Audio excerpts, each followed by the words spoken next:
जंगल के किनारे एक छोटी झोपड़ी थी जो पत्तों और टहनियों से बनी थी। वहीं रहती थी लाली बकरी। उसके पास ज्यादा कुछ नहीं था, न मोटा अनाज न सुखद आश्रय, बस मेहनत और उम्मीद उसका सहारा थे। उसके साथ ही रहता था उसका दोस्त भोलू गधा, जो लकड़ी ढोकर और घास चरकर दिन बिताता था। बरसात की पहली फुहारें गिरी और झोपड़ी के छप्पर से पानी टपकने लगा। अरे भोलू, देख तो सही, ये छप्पर कितना टपक रहा है। पूरी रात सोना मुश्किल हो जाएगा। काश हमारे पास कोई मजबूत घर होता तो ये बरसात हमें डराती नहीं। हाँ लाली, तू सही कह रही है। मैं तो सोच रहा हूँ कि जंगल के और जानवर कितने खुश होंगे। शेर अपनी गुफा में आराम से होगा, हाथी बड़े पेड़ के नीचे, लेकिन हम गरीब जानवर कहाँ जाएं? बारिश तेज होती गई। पानी की बूंदें झोपड़ी में टपक टपक कर छोटे तालाब बना रही थीं। दोनों ने खुद को एक कोने में समेट लिया। लाली और भोलू का जीवन कठिन था, मगर दोनों के दिलों में दोस्ती और साहस था। वे हर मुश्किल में एक दूसरे का सहारा बनते। सुबह हुई। सूरज बादलों के पीछे से झांकने की कोशिश कर रहा था। बारिश रुक तो गई थी, लेकिन हर जगह पानी भर गया था। लाली और भोलू खाने की तलाश में जंगल की ओर निकल पड़े। भोलू, आज कुछ घास ढूंढना मुश्किल होगा। पूरा जंगल गीला है, लेकिन हमें कोशिश करनी होगी, वरना भूख से कैसे जिएंगे। चल लाली, मैं तेरे साथ हूँ। चाहे कितनी भी मुश्किल हो, हम दोनों मिलकर सामना करेंगे। दोनों चलते चलते एक खुले मैदान में पहुंचे। वहां कई जानवर जमा थे। चिड़ियां, खरगोश, हिरन, सबके चेहरे पर खुशी थी, क्योंकि बरसात ने जंगल को हरा भरा कर दिया था। लेकिन लाली और भोलू की खुशी अधूरी थी, क्योंकि उनके पास छत नहीं थी और पेट भरा नहीं था। अचानक पास से एक चालाक लोमड़ी आई। उसकी आंखों में चमक थी। अरे अरे, ये कौन दुखी चेहरे लेकर घूम रहे हैं? लाली और भोलू, क्या बात है? पूरी बारिश का मजा सब ले रहे हैं और तुम ऐसे क्यों हो? लोमड़ी बहन, क्या बताऊं, हमारे पास रहने के लिए मजबूत जगह नहीं है। पूरी रात पानी टपकता रहा और अब खाने के लिए घास तक नहीं मिल रही। हम सोच रहे हैं कि कहीं कोई उपाय मिल जाए, कोई जगह जहां हम सुरक्षित रह सकें। लोमड़ी चालाकी से मुस्कुराई। उपाय तो है मेरे पास, लेकिन उसके लिए मेहनत करनी होगी। जंगल के बीच में एक बड़ा पेड़ है, उसके नीचे गुफानुमा जगह है। अगर तुम वहां जाकर साफ सफाई कर लो तो बारिश से बच सकते हो। लोमड़ी का सुझाव सुनकर लाली और भोलू खुश तो हुए, लेकिन उन्हें लगा कि लोमड़ी की नीयत पूरी साफ नहीं है। भोलू, मुझे लगता है ये लोमड़ी कोई चाल तो नहीं चल रही, पर फिलहाल तो हमारे पास और कोई रास्ता भी नहीं। तू सही कहती है लाली, लेकिन कभी कभी मुश्किल वक्त में जोखिम लेना पड़ता है। चल देखते हैं उस पेड़ को। दोनों उस विशाल पेड़ की ओर बढ़े। वहां सचमुच नीचे गुफा जैसी जगह थी, लेकिन गुफा के भीतर पहले से ही कुछ जंगली कुत्ते रहते थे। कौन है वहां? किसकी हिम्मत हुई हमारी गुफा में आने की? भाई कुत्तों, हम तो बस बारिश से बचने की जगह ढूंढ रहे थे। हमें थोड़ी जगह दे दो, हम तुम्हारा कोई नुकसान नहीं करेंगे। हाँ, हमें तो बस एक कोना चाहिए। कुत्ते भौंकते हुए बोले। ये जगह हमारी है, यहाँ कोई और नहीं रह सकता। निकल जाओ, वरना अच्छा नहीं होगा। लाली और भोलू मायूस होकर लौट गए।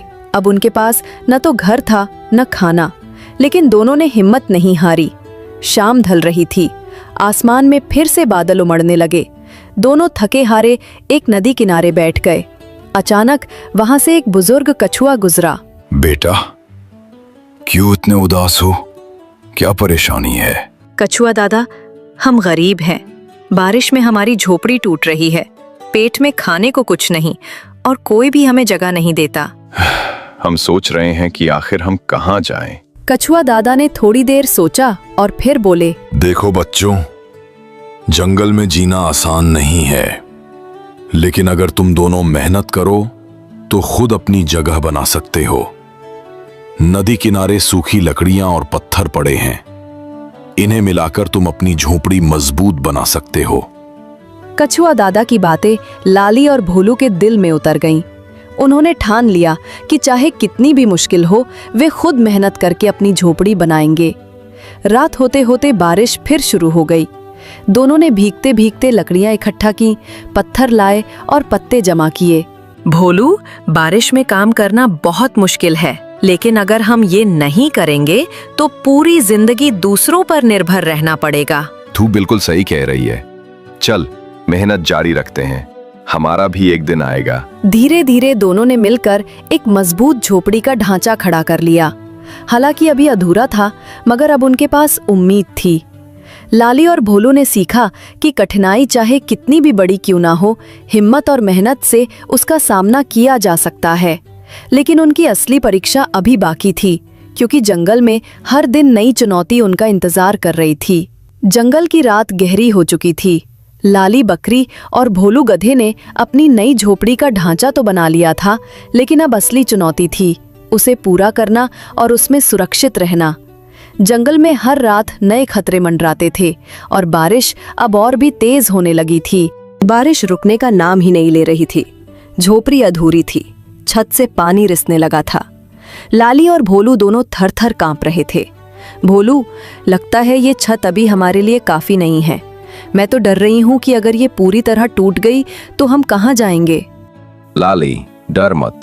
हाँ, ये अधूरी है, लेकिन हमने मेहनत करके बनाया है। हमें इसे और मजबूत करना होगा। और हाँ, सबसे जरूरी है खाने का इंतजाम करना। पूरे दिन से भूख लगी है।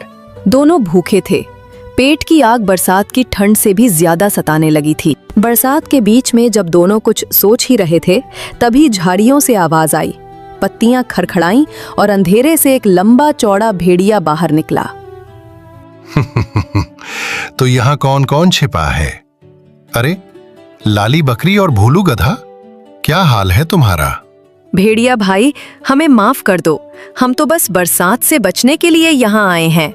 हम गरीब हैं, हमारे पास तुम्हें देने को कुछ नहीं है। कृपया हमें छोड़ दो। भेड़िया दांत दिखाकर हंसा। छोड़ दूं? मैं तो सोच रहा हूं कि आज की बरसात में मजेदार दावत हो जाएगी। लेकिन रुको, अभी मुझे कुछ और सूझ रहा है। भेड़िए ने गहरी सांस ली और चालाकी से बोला, सुनो, मैं तुम्हें अभी नहीं खाऊंगा, लेकिन तुम्हें मेरे लिए काम करना होगा। जंगल के बीच में जो फलदार पेड़ है, वहां से मेरे लिए मीठे फल लाकर दोगे। अगर मना किया तो समझ लो आज की रात तुम्हारी आखिरी रात होगी। भोलू, ये तो बड़ी मुसीबत आ गई। लेकिन अगर हमने इसके लिए काम नहीं किया तो ये हमें खा जाएगा। हाँ लाली, हमें जान बचाने के लिए इसकी बात माननी होगी। बरसात में भीगते हुए दोनों उस पेड़ की ओर निकले। रास्ता कीचड़ से भरा था, बिजली चमक रही थी और डरावनी आवाजें गूंज रही थीं। भोलू, मुझे बहुत डर लग रहा है। ये जंगल की अंधेरी रात किसी भी शिकारी को हमारी ओर खींच सकती है। डर मत, मैं तेरे साथ हूँ। जब तक मैं हूँ, कोई तुझे नुकसान नहीं पहुँचा सकता। काफी संघर्ष के बाद दोनों ने पेड़ से फल तोड़कर टोकरी में भरे और भेड़िए के पास लौट आए। भेड़िया फलों को देखकर खुश हुआ, लेकिन उसकी भूख कम नहीं हुई। वाह, मीठे फल भी लाए और खुद भी थके हुए हो। लेकिन मुझे लगता है सिर्फ फलों से पेट नहीं भरेगा। क्यों ना थोड़ा मांस भी चख लूं? लाली और भोलू कांप गए। तभी अचानक दूर से कछुआ दादा आ पहुंचे। भेड़िया, शर्म करो। बारिश में ये बेचारे भूखे प्यासे मेहनत कर रहे हैं और तुम इनकी जान लेना चाहते हो। जंगल में हर कोई अपना घर बना सकता है, लेकिन डर फैलाकर कोई नेता नहीं बनता। भेड़िया कछुआ दादा से डरता था, क्योंकि कछुआ दादा जंगल के बुजुर्ग और बुद्धिमान माने जाते थे। वो गुस्से में गुर्राया और अंधेरे में गायब हो गया। भेड़िए के जाते ही लाली और भोलू ने राहत की सांस ली। कछुआ दादा, आपने आज हमारी जान बचाई। अगर आप ना आते तो हम खत्म हो जाते। सही कहा, आप हमारी ढाल बन गए। हम आपके बहुत आभारी हैं। बच्चों, याद रखो, मुश्किलें हमेशा आएंगी, लेकिन अगर तुम हिम्मत और दोस्ती से उनका सामना करोगे तो कोई भी तुम्हें हरा नहीं सकता। सुबह हुई। सूरज बादलों के बीच से झांक रहा था। झोपड़ी अधूरी थी, लेकिन उम्मीद की रोशनी उनके चेहरे पर थी। भोलू, अब हमें अपनी झोपड़ी पूरी करनी ही होगी। हर बार दूसरों के भरोसे नहीं रह सकते। हाँ, अब हम मेहनत करेंगे और इसे इतना मजबूत बनाएंगे कि न बारिश का डर हो और न भेड़िए का। दोनों ने दिन रात मेहनत की। पत्थरों से दीवार मजबूत की, लकड़ियों से छत बनाई और पत्तों से उसे ढका। उनकी मेहनत देखकर जंगल के दूसरे छोटे जानवर भी मदद करने लगे। लाली दीदी, मैं पत्ते ला दूंगा। मैं ऊपर से देखूंगा कि कहाँ से लकड़ी आसानी से मिल सकती है। मैं सूखे फल जमा कर दूंगी ताकि तुम्हें भूख न लगे। धीरे धीरे उनकी झोपड़ी बन गई। ये अब पहले से कहीं ज्यादा मजबूत थी। लाली और भोलू की मेहनत रंग लाई थी, लेकिन ये सिर्फ शुरुआत थी। असली परीक्षा तो अभी बाकी थी, क्योंकि जंगल में लालची और चालाक जानवरों की कमी नहीं थी। रात को जब दोनों अपनी नई झोपड़ी में सो रहे थे, अचानक बाहर से अजीब सी आवाज आई। भोलू, ये कैसी आवाज है? जैसे कोई दरवाजा खटखटा रहा हो। हाँ लाली, ये तो मुझे भी सुनाई दे रही है। कौन हो सकता है इस घने जंगल में आधी रात को? झोपड़ी का दरवाजा हिला और बाहर से एक भारी आवाज आई। अरे दरवाजा खोलो, मैं दोस्त हूँ, तुम दोनों को एक राज बताने आया हूँ। जंगल की ठंडी और स्याह रात, झोपड़ी के बाहर रहस्यमयी आवाज गूंज रही थी। दरवाजा खोलो, मैं दोस्त हूँ। लाली बकरी और भोलू गधा कांप रहे थे। झोपड़ी भले ही मजबूत हो गई थी, लेकिन उनका डर अब भी जीवित था। असली रहस्य और परीक्षा अब शुरू होने वाली थी। दरवाजा हिल रहा था। लाली और भोलू चुपचाप बैठे रहे। भोलू, कहीं ये भेड़िया तो नहीं, वो हमें फंसाने के लिए दोस्त बनकर आया हो। संभल कर लाली, हो सकता है कोई और भी हो, लेकिन हम दरवाजा बिना देखे नहीं खोलेंगे। भोलू ने दरवाजे की छोटी सी दरार से झांका। बाहर एक अजनबी कौवा बैठा था, काला, चमकदार और उसकी आंखों में तेज। डर मत हो, मैं कोई दुश्मन नहीं हूं। मेरा नाम है काला कौवा। मैं तुम्हें खतरे की खबर देने आया हूं। लाली और भोलू ने दरवाजा थोड़ा खोला। कौवा अंदर आया और फड़फड़ाते पंखों से पानी झाड़ने लगा। काला कौवा, खतरे की खबर? कैसी खबर? भेड़िया अकेला नहीं था, उसने जंगल के और शिकारी जानवरों से हाथ मिला लिया है, जंगली कुत्तों और लकड़बग्घों से। वे सब मिलकर कल रात तुम्हारी झोपड़ी पर हमला करने वाले हैं। क्या? तो हमारी मेहनत बेकार हो जाएगी? हम फिर बेघर हो जाएंगे? अगर तुम चाहो तो मैं तुम्हें रास्ता दिखा सकता हूं, लेकिन सिर्फ डरने से कुछ नहीं होगा। तुम्हें हिम्मत करनी होगी और जंगल के अच्छे जानवरों से मदद मांगनी होगी। अगले दिन लाली और भोलू ने तय किया कि वे अकेले नहीं लड़ सकते। वे जंगल के सभी छोटे बड़े जानवरों को बुलाएंगे और उनसे सहयोग मांगेंगे। जंगल के बीच में एक बड़ी चट्टान पर सभा हुई। वहां खरगोश, गिलहरी, तोता, हिरन, मोर और यहाँ तक कि हाथी भी आ पहुंचा। दोस्तों, कल रात भेड़िया और उसके साथी हमारी झोपड़ी पर हमला करने वाले हैं, लेकिन ये सिर्फ हमारी लड़ाई नहीं है। अगर आज हम हार गए तो कल वे किसी और का घर तोड़ेंगे। हमने मेहनत करके झोपड़ी बनाई है, अब हमें मिलकर इसको बचाना होगा। हाथी ने गहरी आवाज में कहा। भोलू और लाली सही कह रहे हैं। जंगल तभी सुरक्षित है जब हम सब मिलकर रहें। मैं अपनी ताकत से मदद करूंगा। तोता ऊंची डाल से बोला, मैं आसमान से नजर रखूंगा। जैसे ही दुश्मन पास आएगा, मैं सबको चेतावनी दूंगा। खरगोश और गिलहरी भी बोले, हम झाड़ियों में छिपकर निगरानी करेंगे और हम सूखे फल इकट्ठा करेंगे ताकि सभी के पास ताकत बनी रहे। पूरा दिन सभी जानवरों ने मिलकर तैयारी की। हाथी ने भारी लकड़ियों को झोपड़ी के चारों ओर जमा कर दिया। बंदरों ने ऊंचाई से सूखी बेलें खींचकर छत को और मजबूत किया। लाली, देखना, आज पहली बार लगता है कि हम अकेले नहीं हैं। पूरा जंगल हमारे साथ है। हाँ भोलू, यही तो असली परिवार है, सच्चे दोस्त। रात ढली, बादल गरजने लगे, बिजली चमक रही थी। तभी झाड़ियों से आवाज आई। गुर्राहट और भौंकने की गूंज पूरे जंगल में फैल गई। भेड़िया अपने साथ जंगली कुत्ते और लकड़बग्घे लेकर आया था। निकालो लाली और भोलू को, आज इनकी झोपड़ी को राख कर देंगे।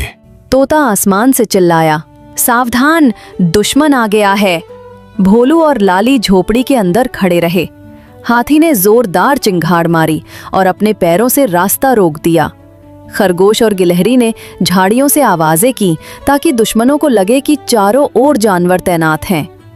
भेड़िया झपटा, लेकिन हाथी ने सूंड से उसे दूर फेंक दिया।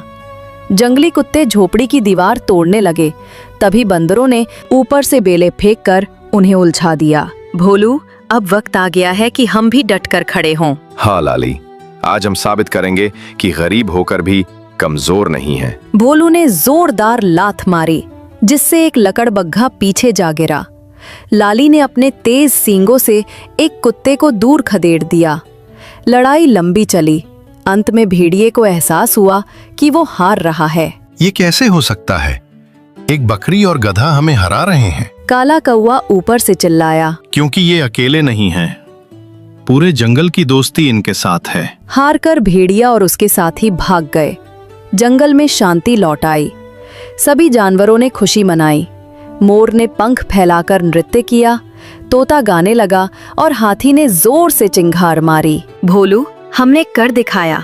अब हमारी झोपड़ी सिर्फ हमारा घर नहीं, बल्कि पूरे जंगल की एकता का प्रतीक है। हाँ लाली, आज हमने सीखा कि गरीबी कोई कमजोरी नहीं, असली ताकत दोस्ती, मेहनत और साहस में है। कछुआ दादा धीरे धीरे चलते हुए आए और बोले, बच्चों, तुमने बहुत बड़ा काम किया है। तुमने न केवल अपनी झोपड़ी बचाई, बल्कि पूरे जंगल को एकता का सबक दिया। याद रखो, मुश्किलें चाहे कितनी भी आए, अगर दिल में साहस और साथ में दोस्त हों, तो जीत पक्की है। उस दिन से लाली बकरी और भोलू गधा जंगल के सम्मानित निवासी बन गए। उनकी झोपड़ी सबके लिए आश्रय का घर बन गई। बारिश अब उनके लिए डर नहीं, बल्कि उत्सव बन गई। उनकी कहानी जंगल में हर किसी को प्रेरित करती रही कि मेहनत, दोस्ती और साहस से सबसे कठिन बारिश भी आसान हो जाती है।